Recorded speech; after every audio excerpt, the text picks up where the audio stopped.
Աբրահամ Խենկիկյանը, երբ դեռ հեռավոր 1969 թվականին Սիրիայում բացեց էլեկտրոնային մոդուլների նախագծման փոքրիկ հիմնարկը, չէր էլ պատկերացնում, որ տարիներ հետո իր հայկական ազգանունը կդառնա աշխարհում ճանաչված եւ պահանջված։ Խենկիկյան անունով սկսանք։ Վերջ երբ որ գործը զարգացավ, մի օր անդրադարձանք, որ արդեն մենք դարձել ենք բրենդ եւ մեզ ճանաչողներ եւ մեր արտադրանքը փնտրողներ կան։ Նույնիսկ այս վերջին տարիներին մեր արտադրանքը գեղձող ուղղակի մեր անունն էլ գեղձված, ասենք շուգայում սկսանք տեսնել դրսի շուգայում հարաբերական երկրներում։ 2010-ին Սիրիայում լարվածությունը ստիպեց Խենկիկյան ընտանիքին բիզնեսը տեղափոխել Հայաստան։ Այժմ Երևանի սրտում արտադրում են արդյունաբերական սարքավորումների գեներատորի, այսպես ասած, ուղեղը՝ պլատան։ Օրինակ մենք ասի մեր պատրաստած սխեման է, որ մենք ծրագրավորումից, իր դիզայնից մինչև արտադրանքը հասցնում ենք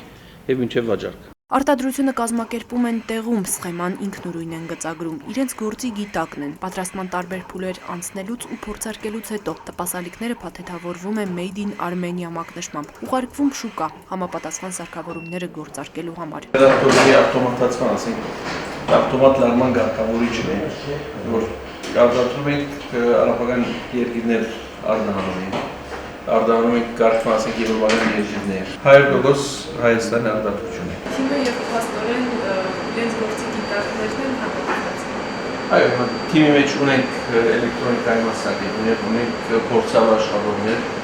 ոնց ասի փոքր թիմ է, բայց որակով թիմ աշխատող թիմ։ Խենկիկյան էլեկտրոնիքսի արտադրանքի հիմնական պահանջարկը Հայաստանի սահմաններից դուրս է։ Արտադրում են մեծաքանակ արդյունաբերական գործիքների համար։ Հայաստանում սպառում գրեթե չկա, որովհետև ոլորտի արդյունաբերություն չկա։ Մեր արտադրանքը, ասենք, Հայաստանի հետ չէ կապված, ասենք, մեր շուգան Հայաստանի մեջ չէ, ասենք, մեր արտադրանքը արտահանում ենք։ Մեր աշխատանքն է, որ մենք եթե կարողանանք լավ շուգաներ գտնել, մեր արտադրանքի ծավալները կմեծանան։ Այստեղ Հայաստանի մեջ արտադրելը որոշ դժվարություններ ունի, արտադրողը ամենեն առաջ կմտածի իր արտադրանքը ինչպես սպառե, ուր սպառե։ Հայաստանում արտադրություն հիմնելու դժվարը սկիզբն էր։ Հասարակությանն ինտեգրվելու խնդիր կար։ Օրենքներից անտեղյակ էին, բայց արդեն հարմարվել են։ Բաց թողումներ են մատնանշում։ Կառավարությունը տեղական արտադրությունը խրախուսելու համար քայլեր չի ձեռնարկում։ Ներմուծողին եւ տեղացի արտադրողին օրենքը միատեսակ է վերաբերվում։ Որոշ օրենքներ մշակվին, որպեսզի դուրսեն ներմուծված արտադրանքը, որ մենք կարելի այստեղ արտադրել, ավելի ծերնդու լա ներսի արտադրանքի սպառումը կան ներմուծումը։ Ասենք ես նույն արտադրանքը եթե գոբիդ ասած մեկը Թուրքիայից պիտի բերե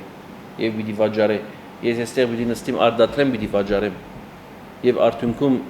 դենց պիտի ստացի որ ես ավելի քիչ փող պիտի շահեմ այդ իմ արտադրանքի հետևից։ Չէ, ես կփակեմ իմ արտադրամասը, գնամ ես էլ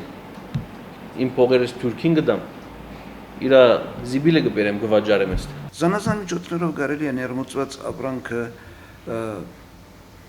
հսկողության տակ պահել, կոնտրոլի տակ պահել։ Կարելի է դեռ մաքս ավելացնել կամ այնպես անել, որ տեղական արտադրանքը ավելի արժանի նայ։ Ոնց պետությունն է, որ պիտի օրենքներ մշակի, որպեսզի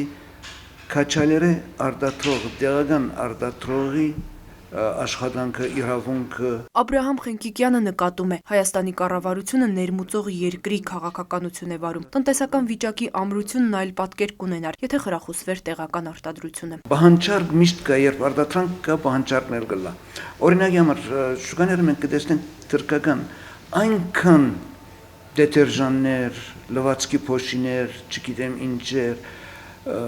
սովորական տուալետի թուղթ, ասում կարելի է տեղական արտադրանքը քաչալերել եւ սպառել, պիտի արտահանե, արտադրե,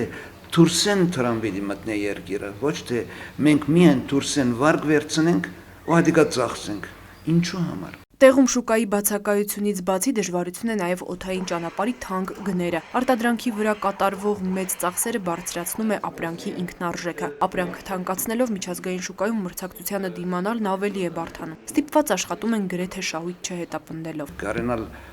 գլուխ պահելու համար պիտի արտադրանքը մրցունակ լինի։ Երբ մրցունակ չէ, այնինքն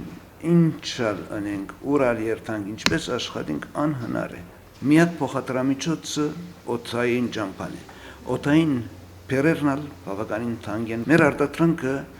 իր քնով մրցունակ է չինական արտադրանքին հետ, իսկ որակով եվրոպականի հետ։ Հայաստանի հետ կապված ծրագրեր ունեն, արտադրության ծավալներն ու տեսականին են ուզում ընդլայնել։ Մենք Սիրիա մոտ 30 տեսակի արտադրանք ունեինք։ Այստեղ որ եկանք հիմնական 6-7 տեսակը բերեցինք եւ այստեղ արտադրում ենք։ Ուզում ենք այդ ասենք իդ լրիվ ինչ որ արտադրում ենք այնտեղ արտադրենք այստեղ։ Լրիվ մեր արտադրանքի թե տեսականին, թե քանակությունը ավելացնել։ Աշխատողին համար չափանիշ չկա։ Աշխատողին համար անսահման պոտենցիալ կա։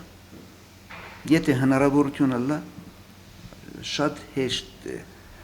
ծավալել, մեծնել ու աշխատել։ Սիրում են Հայաստանը, երկիրը լքել չեն պատրաստվում։ Նրանց, ովքեր գաղթի ճամփան են բռնել, խորհուրդ են տալիս, հեռվում գանձեր չփնտրել։ Ասենք ես նոր որ եկա այստեղ, առաջին շաբաթ նստում էի տաքսինց, ասում էին, ինչ եկաք դուք այստեղ, էսի երկիր չի։ Ես մի բան մտածում եի, որ թողնեմ գնամ այստեղից։ Որ այս երկրի քաղաքացին եթե ասում է այստեղ երկիր չի, այստեղ ապրելու տեղ չի, ես ոնց մնամ։ Բայց ես Հայաստան սիրում եմ եւ շատ հաճախ գալիս էի այստեղ։ Դրա համար ուզեցի մնալ այստեղ եւ մնացի եւ տեսա որ երկիր է եւ այստեղ ապրելու տեղ է եւ ուրիշ տեղից շատ ավելի լավ է։ Այս երկիրը